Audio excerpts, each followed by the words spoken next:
Strike rate क्षमता या शिंदेंच्या जागा वाटपाच्या सूत्राचे महायुतीत पडसाद। अजित पवार गटाने उद्या महत्त्वाची बैठक बोलावली आहे। लोकसभेत सर्वात कमी स्ट्राईक रेट असलेला अजित पवार गट सावध झालाय।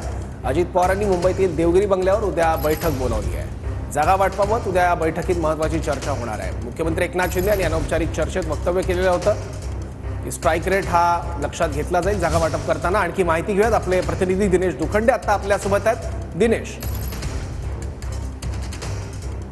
महायुतीच्या जागा वाटपात स्ट्राईक रेट क्षमता हेच सूत्र असेल हे मुख्यमंत्री एकनाथ शिंदे यांनी पत्रकारांशी मारलेल्या अनौपचारिक गप्पांमध्ये मत व्यक्त केलं होतं किंवा तशी भूमिका त्यांची समोर आली होती। त्यामुळे राष्ट्रवादी काँग्रेस हा महायुतीतील पक्ष आता सावध झालेला आहे।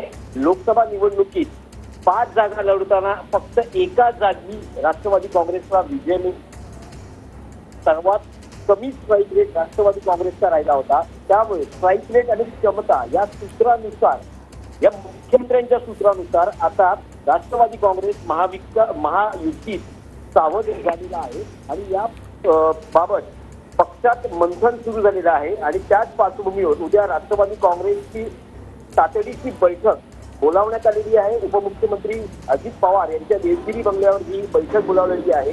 महायुतीत राष्ट्रवादी काँग्रेस 80 ते 90 जागांवर ठाम राहणार असल्याची माहिती खात्रीलायक सूत्रांकडून मिळते आहे। आणि उद्या आयोजित बैठकीत पक्षाच्या आमदारांची ही मतं अजित पवार जाणून घेणार आहेत। तसंच काल काही महामंडळांच्या नियुक्त्या झाल्या, त्यात भाजप आणि शिंदे शिवसेना यांच्या समर्थकांच्या नियुक्त्या घोषित करण्यात आल्या।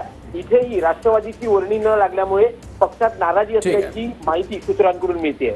ठीक आहे, धन्यवाद दिनेश या सगळ्या माहितीबद्दल।